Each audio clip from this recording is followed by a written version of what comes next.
여러분, 이자 폭탄의 공포라.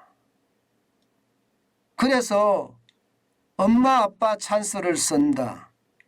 이 말이 사실일까요? 기본적으로 여러분, 이게 점점 사실이 돼가고 있습니다. 왜냐고요? 아마 여러분도 아실 거예요. 지금 대출금 금리가 얼마나 많습니까? 장난 아닙니다. 적다고 이야기해도 지금 5%고요. 조금 많다고 하면 7, 8%까지 올라갑니다. 그런 상황이라면 이게 자식들 입장에서는 엄마 아빠에게 손을 내밀 수밖에 없거든요. 그런데 이거 굉장히 조심해야 됩니다. 굉장히 조심해야 돼요. 왜 조심해야 되느냐? 여러분 일단 이거를 먼저 한번 보시죠. 특수관계자라고 하더라도요. 자금 대여를 하게 되면 적정이자를 받아야 됩니다. 그 적정이자가 우리 상속세 증여세법에서는요. 4.6%로 잡고 있습니다. 근데 이거 안 받잖아요. 그러면 상속세 내지는 증여세 폭탄을 맞을 수밖에 없어요. 상속세 증여세 폭탄은 여러분 어마어마합니다. 어마어마합니다.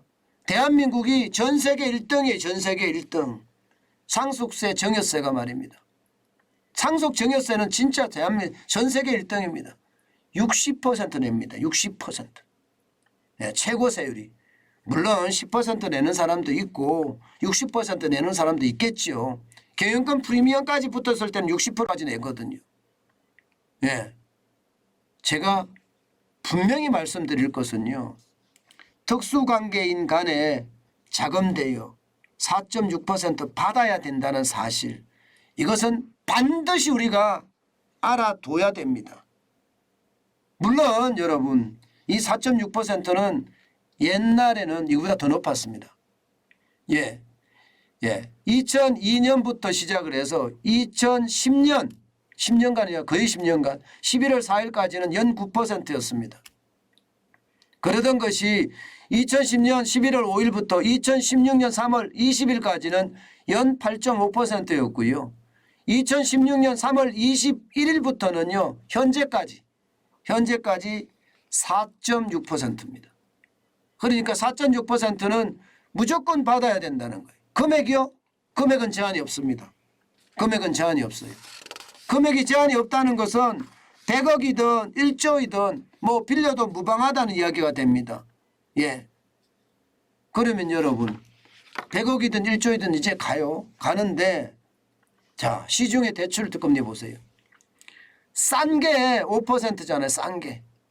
이게 하단이 5%거든요. 상단이 가장 비싼 것은요. 주택담보대출 변동금리인데 이게 시중은행의 가중대출금리입니다. 7.65%예요. 지금 8%도 있습니다. 8%도 벌써 8% 시중은행의 금리가. 그러면 여러분 그러면 이게 4.6%면 여러분은 어느 걸 선택하겠습니까? 당연히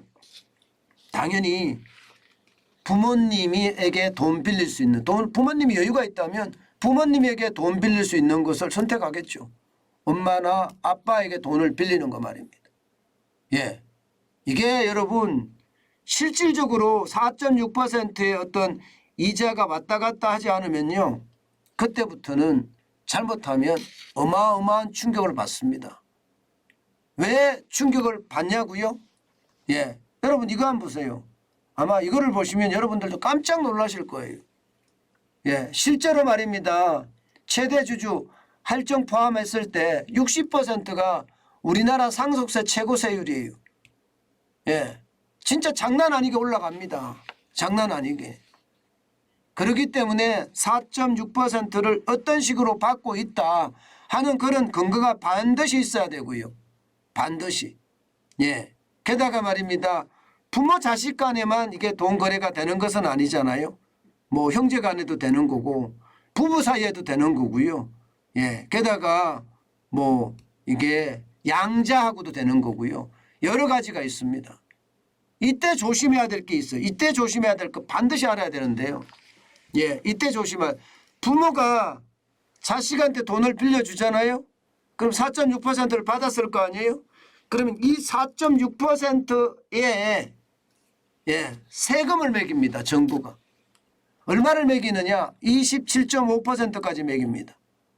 원천 징수 세율을 포함해서 지방세까지 포함하면 27.5%예요. 물론 뭐 4.6%니까 그렇게 많지는 않다고 이야기를 하지만 이게 자칫 말입니다. 부모 입장에서 빌려준 사람 입장에서 27.5%가 되는 게 이게 어떻게 되면 양이 많아질 수도 있고요. 또 있습니다. 또 이게 4.6%를 받는데 이미 이자 소득이 2천만 원이 넘어가잖아요. 그러면 종합과세 대상이 돼버립니다. 종합과세 대상이 되면 여러분 건강보험료 또 내야 돼요. 건강보험료 또 내야 돼요. 이것도 굉장히 아킬레스건이 되는 조건이에요. 이게 만약에 말입니다. 이자 소득만 봤을 때 뭐 2천만 원이 넘으면 종합과세 대상이 되죠. 게다가 이자 소득만 1,000만 원 넘겼을 경우에도 이게 가입자가 건강보험료 정액되는 거 어쩌면 당연한 겁니다. 그렇기 때문에 여러분 자식을 위해서 빌려주는 것도 좋고요. 다 좋지만 중요한 것은요. 세무적인 거 반드시 따져보라는 거예요. 이게 자식에게 정여할 때 6천만 원이 세금이 없습니다. 10년간인가요? 10년간 6천만 원이 세금이 없을 거예요. 나머지는 다 세금이 있으니까 항상 고민하고 해야 된다. 그 생각 반드시 해봅니다. 이게 부모 자식 간이라고 하더라도요. 자칫 잘못하면 세금 폭탄을 맞을 수 있다는 거. 언빠 찬스는 좋은데 자식의 입장에서보다는 부모의 입장에서는 그게 오히려 더 세금 폭탄을 맞는 건강보험료 폭탄을 맞는 그런 일도 벌어질 수 있다. 이것도 염두에 두고 우리는 언빠 찬스 엄마 아빠 내 자식들에게 신경을 좀 써야 된다. 그 말씀 드리겠습니다.